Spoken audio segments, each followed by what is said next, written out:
तो दर्शकों, अप्रैल का महीना आने वाला है और हम ये ज़रूर जानना चाहेंगे ये आने वाला जो महीना हमारे लिए कैसे जाएगा। जो भी ग्रह गोचर की स्थिति बनेगी उसके हिसाब से हमारे जीवन में उसका क्या प्रभाव देखने को मिलेगा, क्योंकि ग्रह गोचर का जो भी परिणाम होता है हमारे जीवन के प्रत्येक क्षेत्र को प्रभावित करता है। फिर वो चाहे हमारे स्वास्थ्य क्यों ना हो, शिक्षा और करियर क्यों ना हो, कार्य क्षेत्र का माहौल क्यों ना हो, व्यवसाय या बिजनेस क्यों ना हो। इसी प्रकार से इसका जो प्रभाव हमारे व्यक्तिगत जीवन में जैसे प्रेम संबंध हो गया या वैवाहिक जीवन में किस प्रकार से देखने को मिलता है, इसे समझना बहुत जरूरी है। साथ ही हम कुछ उपाय भी आपको बताते हैं, तो वीडियो के अंत तक आप जरूर बने रहें। हरे कृष्ण दर्शकों, वैदिक एस्ट्रोकेन में आपका स्वागत है। मैं ज्योतिष आचार्य पूजा। हमारी मासिक राशिफल देश की श्रृंखला में हम आज पहुंच चुके हैं लगभग आधे पड़ाव में। यानी आज की इस वीडियो में चर्चा करेंगे हमारी सातवीं राशि तुला राशि के बारे में। उनके लिए जो है अप्रैल का महीना कैसा रहेगा। इससे पहले 6 राशि के बारे में हम बता चुके हैं, तो आप प्ले लिस्ट में देख सकते हैं। जो भी आपकी जन्म राशि है ये लगन अनुसार है, तो तुला राशि वाले अपने जन्म राशि या लगन अनुसार देख सकते हैं। जो ग्रह गोचर की स्थिति बनने जा रही है वो इस प्रकार है। लग्नेश आपके छठे भाव में गोचर करें, यहाँ पे इनकी अवस्था उच्च की, यहाँ पे अन्य ग्रह के साथ इनकी युति रहेगी, जिसमें राहु है, शनि है, सूर्य है और बुध है। इसके अलावा बृहस्पति अष्टम भाव में गोचर कर रहे हैं, मंगल आपके नवम भाव में गोचर कर रहे हैं और केतु आपके द्वादश भाव में गोचर कर रहे हैं। फिलहाल आपकी कुंडली में, सबकी कुंडली में कालसर्प योग का निर्माण हो रहा है। और इसके अलावा कुछ इसमें परिवर्तन आपको देखने को मिलेगा, जैसे मंगल 3 अप्रैल को कर्क राशि में प्रवेश कर जाएंगे, आपके दशम भाव में प्रवेश कर जाएंगे। यहाँ पे मंगल की जो अवस्था रहेगी वो नीच की रहेगी। बुध 7 अप्रैल को मार्गी होंगे, शुक्र 13 अप्रैल को मार्गी होंगे और सूर्य 14 अप्रैल को राशि परिवर्तन करेंगे और आपके सप्तम भाव में प्रवेश कर जाएंगे। यहाँ पे जो सूर्य की जो अवस्था रहेगी वो उच्च अवस्था रहेगी, एक्सॉल्टेड रहेगी। तो यहाँ पे आप देखेंगे कि यहाँ पे एक ग्रह नीच के और एक ग्रह उच्च के रहेंगे, लेकिन लग्नेश आपके फिलहाल अप्रैल तक छठे भाव में ही गोचर करेंगे। तो अब जो प्रभाव आपको अपने जीवन में देखने को मिलेगा उसका विस्तार से वर्णन करने से पहले मैं आपसे एक छोटा सा निवेदन करना चाहूंगी कि आप हमारे चैनल को सब्सक्राइब करें, बेल नोटिफिकेशन जरूर प्रेस करें। इसके अलावा आप हमारे चैनल को लाइक और शेयर जरूर करें। स्वास्थ्य की हम बात करेंगे। देखिए, लग्नेश आपके बेशक उच्च अवस्था में छठे भाव में गोचर कर रहे हैं, किंतु छठे भाव का जो प्रभाव है, जो कारक है, उसको भी आपको देखना पड़ सकता है। और निश्चित तौर से क्योंकि इसमें अन्य ग्रह भी युति में है, जैसे सूर्य है, शनि है, राहु है, बुध है, तो स्किन से रिलेटेड प्रॉब्लम, आंखों से रिलेटेड समस्या, शुगर से रिलेटेड प्रॉब्लम, हार्मोन से रिलेटेड प्रॉब्लम, इसमें फ्लक्चुएशन आपको देखने को मिल सकती है। और इसी के आधार पर ये कुछ छोटी मोटी समस्या है जो उसके आधार पर कुछ अन्य साइड इफेक्ट्स आपको देखने को मिल सकता है। तो थोड़ा सा आपको दवाई लेने में, ट्रीटमेंट लेने में सावधानी बरतनी है और सोच समझ के आपको ट्रीटमेंट लेना है। और ज्यादा हैवी डोज के कारण भी कुछ आपको साइड इफेक्ट देखने को मिल सकता है। और इसके अलावा बृहस्पति आपके अष्टम भाव में गोचर करेंगे, दृष्टि आपके चतुर्थ भाव में पड़ रही है और सूर्य भी अभी फिलहाल आपके जो है छठे भाव में गोचर कर रहे हैं। तो हृदय के मरीज थोड़ा सावधान रहें और चेस्ट में कंजेशन की समस्या, स्ट्रेस की समस्या या चेस्ट पर भारीपन की समस्या आपको देखने को मिल सकती है, तो जिसकी वजह से थोड़ा आप असहज में आ सकते हैं, असहजता में आ सकते हैं। तो ऐसे में आपको प्राणायाम जरूर करना है, जिससे लंग्स के आपको मजबूती मिले, आपके श्वास को ठहराव मिले। तो इसके लिए आप प्राणायाम जरूर करें और योगा और मेडिटेशन भी आपको जरूर करना चाहिए, क्योंकि आपको ये मानसिक शांति प्रदान करता है और किसी भी समस्या के निदान के लिए मानसिक शांति की अवस्था में होना बहुत जरूरी है। इसके अलावा आपका अगर समझे तो अप्रैल का महीना जो है इन समस्याओं को देखें तो वैसे तो सामान्य रहेगा, लेकिन क्योंकि लग्नेश आपके छठे भाव में गोचर करें तो थोड़ा आपको अलर्ट रहना है, सावधान रहना है, खान पान को आपको उचित रखना है। इसके अलावा जो मंगल है आपके दशम भाव में जब गोचर करेंगे 3 अप्रैल को, यहाँ पे मंगल की दृष्टि आपके लगन भाव में पड़ेगी। एक फ्रस्ट्रेशन, चिड़चिड़ापन भी आपके भीतर देखा जा सकता है। इमोशंस को व्यक्त करने के जो आपको मौके नहीं मिल पाते हैं जिनको, तो कहीं ना कहीं वो अपने इमोशंस को एक जगह कलेक्ट करते रहते हैं, जहाँ पे बाद में बिना किसी विचार के, बिना किसी मतलब के वो अपने इमोशंस के जो दुष्प्रभाव है वो दूसरों पर निकालते रहते हैं। तो ये कुछ आपको समस्या देखने को मिल सकती है। तो फ्रस्ट्रेशन, चिड़चिड़ापन, क्रोध, अधीरतापन, ये आपको देखने को मिल सकता है। तो कुल मिला के वही बात है कि जैसे मैंने बताया कि ध्यान, मेडिटेशन में जरूर अपना समय लगाएं, क्योंकि कहीं ना कहीं शांति का अभाव आपको जरूर रहेगा। अब शिक्षा, करियर के लिए कैसा रहेगा अप्रैल का महीना आप लोगों के लिए। पंचम भाव के स्वामी शनि है और ये आपके छठे भाव में गोचर कर रहे हैं और यहाँ पे इनकी जो युति अन्य ग्रह के साथ, जैसे बताया, राहु के साथ अच्छी नहीं मानी जाती है, एक प्रकार से एक शापित योग का निर्माण करते हैं। साथ ही सूर्य का भी यहाँ पे होना तो एक ग्रहण योग का निर्माण कर रहे हैं राहु के साथ। बुध और यहाँ पे शुक्र जो है एक स्टक महसूस कर सकते हैं इन सब के बीच में।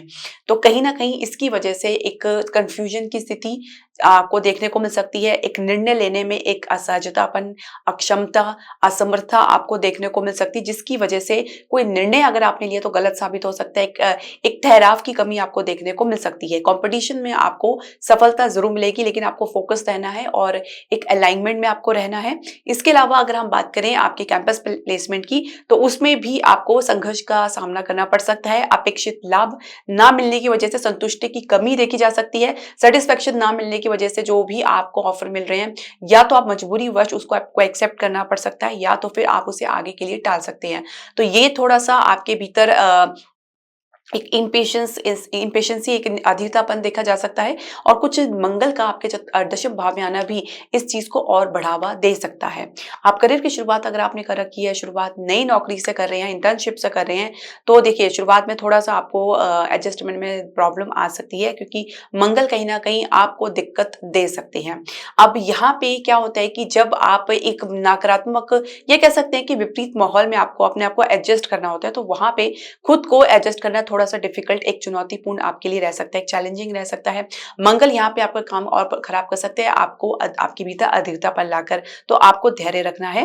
और देखिए ग्रह गोचर में उनकी जो स्थिति परिवर्तित होती रहती है, तो इस टेम्परेरी अवस्था को परमानेंट अवस्था मानकर ना चले, और कुछ अगर परिस्थिति आपके सामने चुनौतीपूर्ण है तो उसको एज अ चैलेंज के तौर पे ले, और उसका सामना करते हुए आगे बढ़े, क्योंकि कहीं ना कहीं आपको इसका सामना जरूर करना पड़ सकता है। ये शुरुआत की जो चैलेंजेस है, ये आपके जीवन में एक मजबूत फाउंडेशन का निर्माण करते हैं। करियर के लिए जो एक कह सकते हैं कि बेहतरीन और मजबूत फाउंडेशन का निर्माण करते हैं, जिसमें आप अपने एक लॉन्ग टर्म करियर को एक एक्सपेक्ट कर सकते हैं। देखिए जब तक आप विपरीत परिस्थिति से नहीं आप झेलेंगे, तब तक आप जो सही परिस्थिति में खुद को एडजस्ट नहीं कर पाएंगे। ये सीखना आपके लिए बहुत जरूरी है। अब कार्य क्षेत्र का माहौल कैसे रहेगा जो पहले से नौकरी पेशा लोग हैं उनके लिए? जैसे मैंने बताया कि दशम भाव में आपकी जो मंगल है, यहाँ पे इनकी जो गोचर रहेगा 3 अप्रैल को। तो यहाँ पे आते ही मंगल कहीं ना कहीं आपके काम में कुछ विघ्न उत्पन्न कर सकते हैं, कुछ इंस्टेबिलिटी ला सकते हैं, ठहराव में कमी ला सकते हैं, उलझनपन दे सकते हैं, और कहीं ना कहीं आप कुछ असहज रह सकते हैं अपने कार्य क्षेत्र में या कार्य क्षेत्र के माहौल में। तो कहीं ना कहीं खुद को अनफिट महसूस कर सकते हैं। नई नौकरी के प्रयास में आप खुद को स्टेबल रखने का प्रयास करें, फोकस बनाने का प्रयास करें। जो भी कह रहा है, जिसकी बातों में आ रहे हैं, तो उसी की आप सलाह मानते हुए चल रहे हैं, और हर प्रकार के प्रयोग आप कर रहे हैं, तो ये कहीं ना कहीं आपको अव्यवस्थित कर सकता है, अस्थिर कर सकता है। तो इसमें आपको थोड़ा सावधानी बरतनी है। इसके अलावा अगर आप ग्रोथ के लिए प्रयास करें, तो मध्य अप्रैल के बाद का समय जो है आपके लिए सही रहेगा। तब आपकी जो एकादश भाव के स्वामी सूर्य आपके सप्तम भाव में उच्च अवस्था में प्रवेश करेंगे, तो यहाँ पे आपका आत्मविश्वास थोड़ा सा और बढ़ेगा।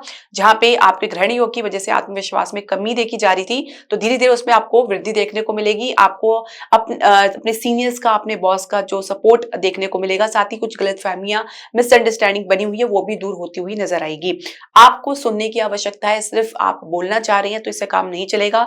जितना ज्यादा सुनेंगे उतने ज्यादा आपकी स्ट्रैटेजी मजबूत होगी, उसी पर आप चलेंगे तो आपको सफलता जरूर देखने को मिलेगा। तो सुनना बहुत जरूरी है आपके लिए, और उसके साथ पेशेंस रखना बहुत जरूरी है। कभी कभी कुछ बातें कल के लिए टालना ही बेहतर होता है, उस समय उसको उसी प्रतिक्रिया देना ये जरूरी नहीं है।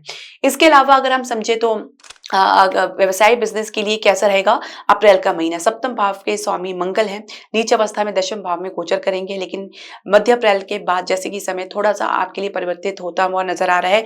सूर्य जहाँ पे उच्च अवस्था में होंगे तो स्थिति को अच्छे से संभालते नजर आएंगे।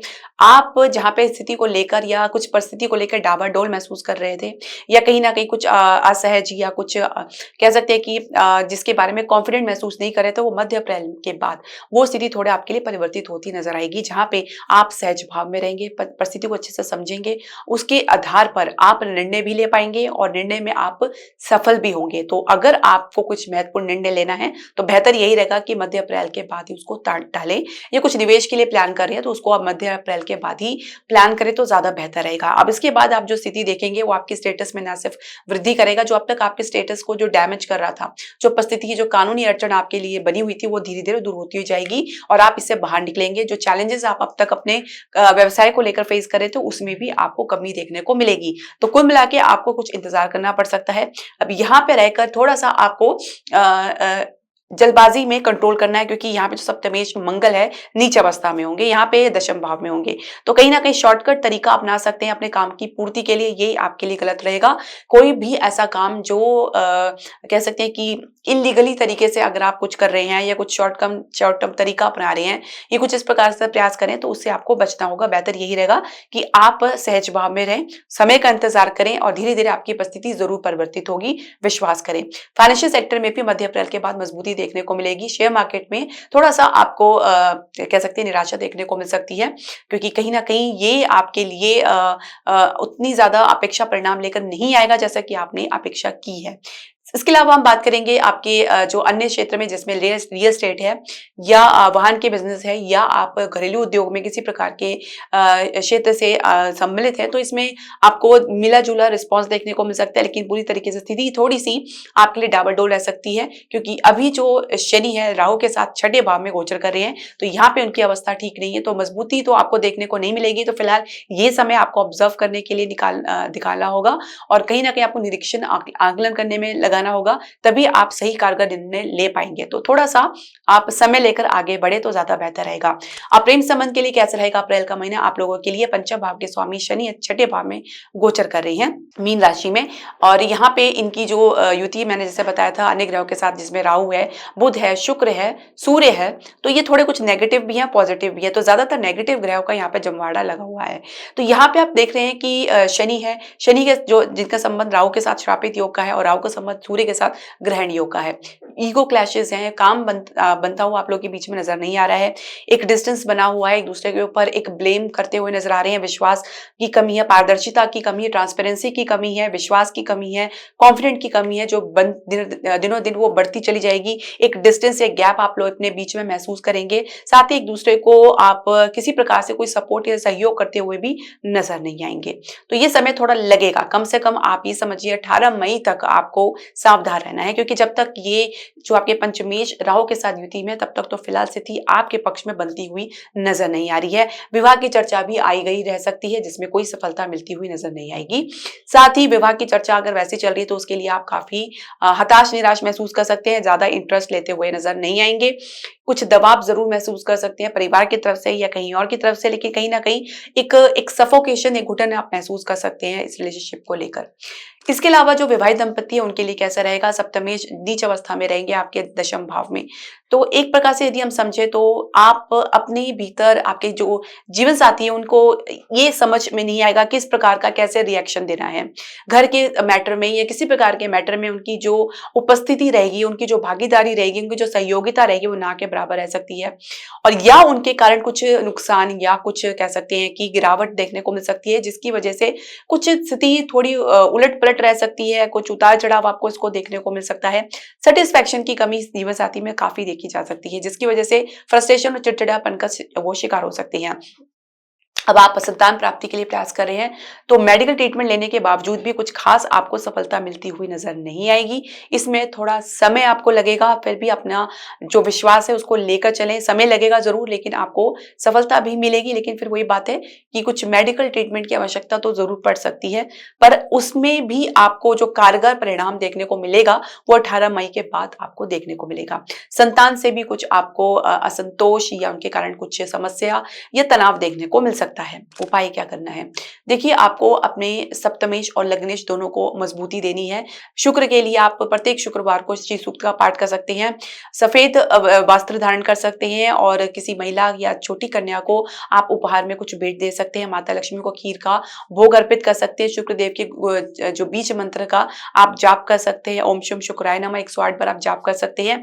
इसके अलावा आपको अपने सप्तमेश का उपाय करना है, जिसमें मंगल के लिए आप, क्योंकि मंगल नीच अवस्था में दशम भाव में रहेंगे तो कहीं ना कहीं उग्रतापन आपके भीतर लेकर आएंगे, तो प्रत्येक मंगलवार को हनुमान जी के दर्शन कर सकते हैं, हनुमान जी का पाठ कर सकते हैं, बजरंग बाण का पाठ आप कर सकते हैं, तो इससे भी आपको राहत देखने को मिलेगा। स्वास्थ्य संबंधी समस्या है या परिवार की कुछ अन्य समस्या, तो सुंदरकांड का पाठ आप मंगलवार को कर सकते हैं। संकल्प के साथ करें, संकल्प विधि के साथ करें। 7 मंगलवार, 11 मंगल, जैसे मंगलवार हो, जैसे आपकी क्षमता हो उसके अनुसार से आप संकल्प उठा के फिर पाठ करें, तभी आपका मनोरथ पूर्ण होता है।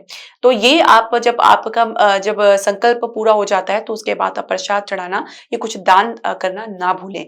दान और जाप कभी भी निष्फल नहीं होता। आप इस पर विश्वास, श्रद्धा के साथ, निस्वार्थ के साथ और बिना किसी अपेक्षा के आप अपने ध्यान को, अपने जाप को कंटिन्यू करते रहें। जितना आपका सामर्थ्य है अनुसार आप ज़रूर करते रहें। आपको राहत ज़रूर देखने को मिलेगी। ये एक ऐसा बीज है जो वृक्ष होने पे आपको एक छायादार फल ही प्रदान करेगा।